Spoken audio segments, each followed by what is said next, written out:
इस वक्त मैं यमुना नदी में हूँ। आज हम एक पुराने और अजीब महल को देखने जा रहे हैं जिसे कंस का किला या कंसा किला कहते हैं। अब यह कंस कौन है? कंस एक राजा था जो 5000 साल पहले इस मथुरा में रहता था। महाभारत की माने तो कंस को वहाँ पे कंसा के नाम से भी बताया गया है। इसने अपने जीते जी भगवान श्री कृष्ण को बचपन में मारने की कोशिश की थी। आइए अब 5000 साल पुराने इस महल को देखें और पता लगाएं कि वहाँ क्या है। क्या वहाँ ऐसे कोई सबूत बचे हैं जो वाकई 5000 साल पुराने हैं? तो आप इस कंस के किले की विशाल दीवार देख सकते हैं जो कि लाल बलुआ पत्थरों से बनी हुई है। यह ज़मीन से लगभग 50 फीट ऊंची होगी। इधर जो देख रहे हैं कुछ भाग ये भी किले का था जो कि नष्ट हो गया है और थोड़ी बहुत यहाँ पे खुदाई भी कराई गई है। इस वजह से यह ऐसा दिखता है यहाँ पे। चलिए दोस्तों आगे बढ़ते हैं। आप इस किले की दीवार में देख रहे होंगे एक जगह पे आपको खिड़की दिख रही होगी। ये छेद क्यों बनाया गया है, इसका क्या उद्देश्य हो सकता है, इसको ऊपर जब चलेंगे तब देखेंगे कि आखिर यहाँ पे है क्या चीज़। अब इस दीवार को अगर गौर से देखो तो आपको आगरा के किले जैसी कुछ कुछ देखने को मिलती है। इससे क्यों मेल खा रही है, इसके भी पीछे क्या उद्देश्य है, कुछ न कुछ तो रहा होगा। चलिए आगे कुछ चीज़ें देखते हैं, हो सकता है कि हमें समझने में कुछ सहायता मिले।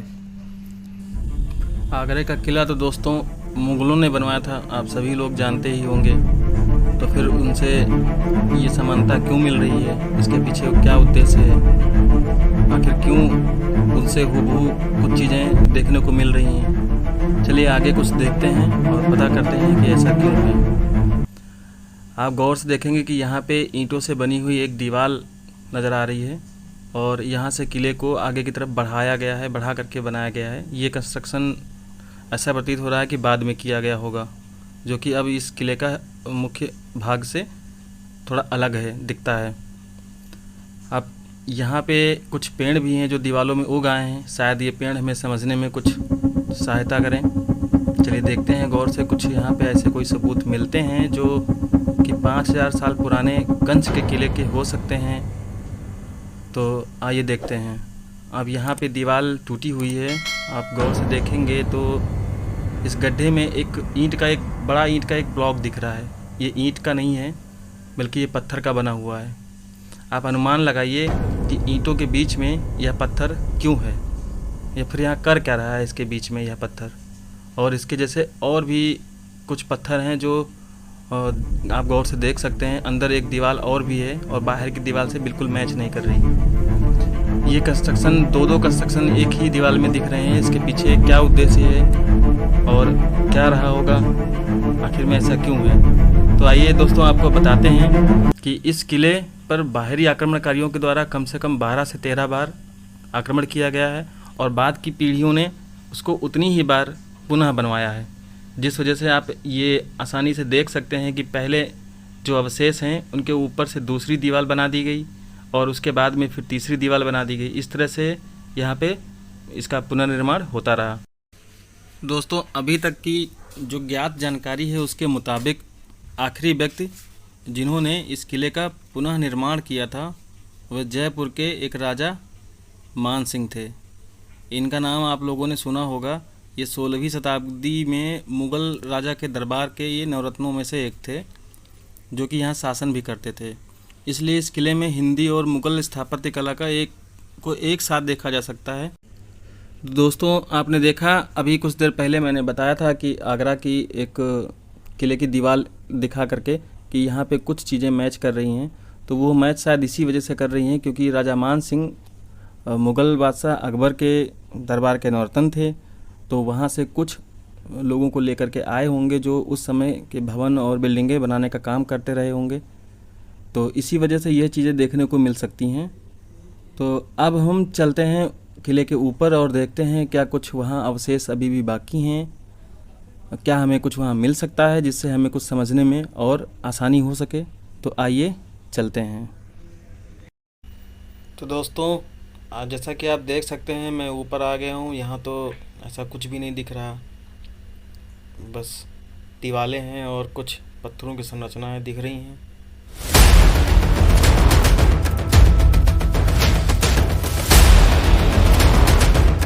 आप देखेंगे यहाँ ढेर सारे बंदर हैं और कोई प्रमुख बिल्डिंग या कोई कमरा या फिर कोई ऐसा निर्माण नहीं दिख रहा है जो हमें समझने में सहायता करे।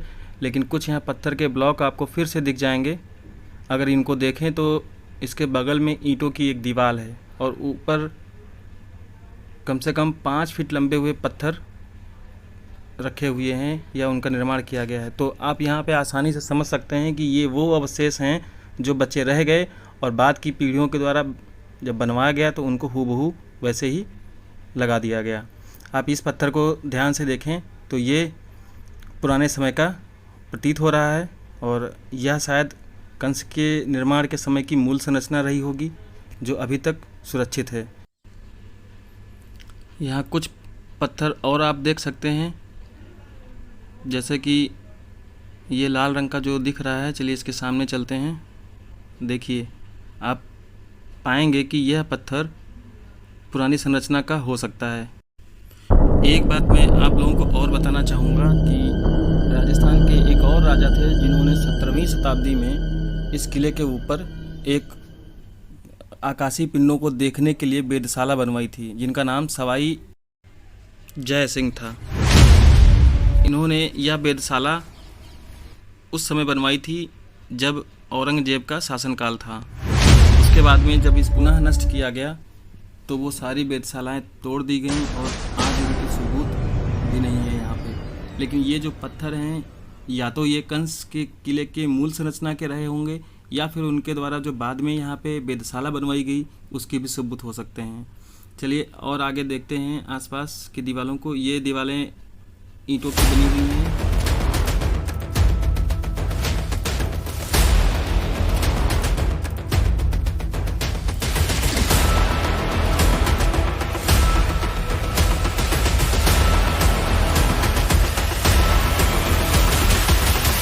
ये जो सामने आप नीचे फर्श देख रहे हैं, इसके नीचे कहा जाता है कि एक सुरंग बनी हुई है जो कि कृष्ण जन्मभूमि तक जाती है, क्योंकि कंस का वहाँ पे कारागार था जो आज कृष्ण जन्मभूमि के रूप में वहाँ पे स्थित है। वहाँ पे एक भव्य मंदिर भी बना हुआ है। हमने आपको पहले वीडियो में दिखाया था उस मंदिर को।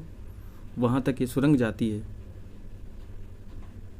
चूँकि कंस जो था वो कृष्ण को मारना चाहता था तो अंदर ही अंदर जाता रहा होगा, ऐसा हो सकता है। लेकिन स्थानीय लोग बताते हैं कि यहाँ पे नीचे एक सुरंग हुआ करती थी जो कि अब वो ख़राब हो चुकी है, जिसको बंद कर दिया गया है। आप इन संरचनाओं को देखिए, इन डिज़ाइन को। ये पत्थर के मूल ब्लॉक हैं और इनको हूबहू वैसे ही ऊपर लगवा दिया गया है।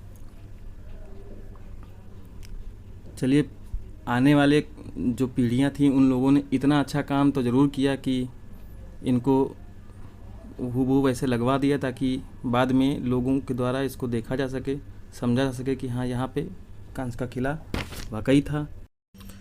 यहाँ से यमुना नदी का जो नज़ारा है वो बहुत ही खूबसूरत है। पूरी यमुना नदी यहाँ से दिखती है दूर दूर तक, इसको आप देख सकते हैं। लेकिन इस किले को इस नदी के किनारे ही क्यों बनाया गया? इसके पीछे आखिर क्या उद्देश्य हो सकता है? आप सोचिए।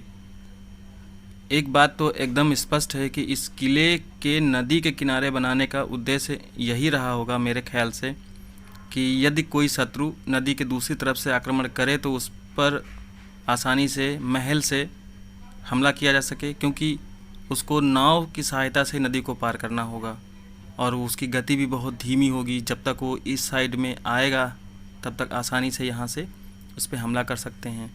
लेकिन बीच में एक छोटा आइलैंड जैसा दिख रहा होगा, क्या यह कंस के समय में से मौजूद था या नदियों के द्वारा बाद में बनाया गया?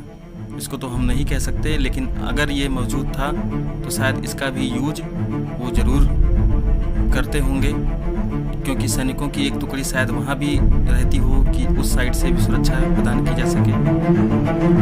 चलिए, आप इस पत्थर को देखिए गौर से। ये पत्थर कई मुंह वाले सांप के जैसा लग रहा होगा, जैसे चित्रों में दिखाया जाता है। यहाँ पे यमुना नदी में एक कालिया नाग रहा करता था और वो उसके कई मुंह थे। जब वो बाहर आता था तो कुछ ऐसे ही दिखता था। तो ये उसकी आकृति के आधार पे हो सकता है ऐसा कोई निर्माण कंस के द्वारा कराया गया हो। या फिर कोई नॉर्मल संरचना हो। चलिए अब आगे आपको दिखाते हैं उस हिस्से को जिसके बारे में हमने शुरुआत में आपको बताया था कि उसमें एक खिड़की है और एक छेद सा जो दिख रहा था, वो आखिर में क्या है।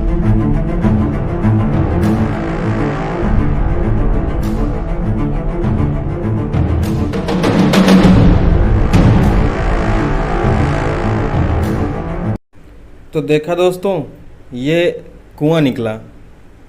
फिर इसको ज़मीन से इतना ऊपर क्यों बनाया गया है? आमतौर पर अगर आप देखेंगे किसी कुएं को तो वह ज़मीन के आधार से नीचे होता है, जबकि ज़मीन के ऊपर कुछ ही भाग रहता है जहाँ पे रस्सी लगाने या फिर पिलर बनाने की व्यवस्था की गई होती है। परंतु यहाँ महल से 50 फीट नीचे तक सिलेंड्रिकल भाग है, वहाँ तक सिर्फ खाली ही रहा होगा। पानी तो ज़मीन के आधार से कम 10 से 20 फीट नीचे ही रहा होगा। तो फिर इतना ऊंचा कुआं बनाने की क्या आवश्यकता रही होगी? शायद पानी को सीधा छत पे निकाला जाता रहा होगा, या फिर उसे पीने योग्य बनाने के लिए महल के अन्य भागों में भेजना आसान हो सके, क्योंकि ऊंचाई से आप पानी को कहीं भी भेज सकते हैं। तो चलिए, जो भी हो, अगर आपको कुछ अलग लगता है तो ज़रूर कमेंट में बताइएगा। इस किले का अधिकतर भाग तो खंडहर हो चुका है, आपने देखा। और यहाँ से आप थोड़ा और भी देख सकते हैं यमुना नदी की खूबसूरती, यहाँ से बहुत ही सुंदर दिख रही है। तो दोस्तों, आपने कंस के किले को देखा, कैसा लगा आप कमेंट में ज़रूर बताइएगा। अगर आपको ये वीडियो और इसकी इन्फॉर्मेशन अच्छी लगी हो तो हमारे चैनल को सब्सक्राइब ज़रूर करिएगा और लाइक और शेयर करना बिल्कुल भी ना भूलें। एक बार फिर से देखिए आसपास का खूबसूरत नज़ारा। आप लोग ज़रूर आएँ, इस कंस के किले को ज़रूर देखें। धन्यवाद।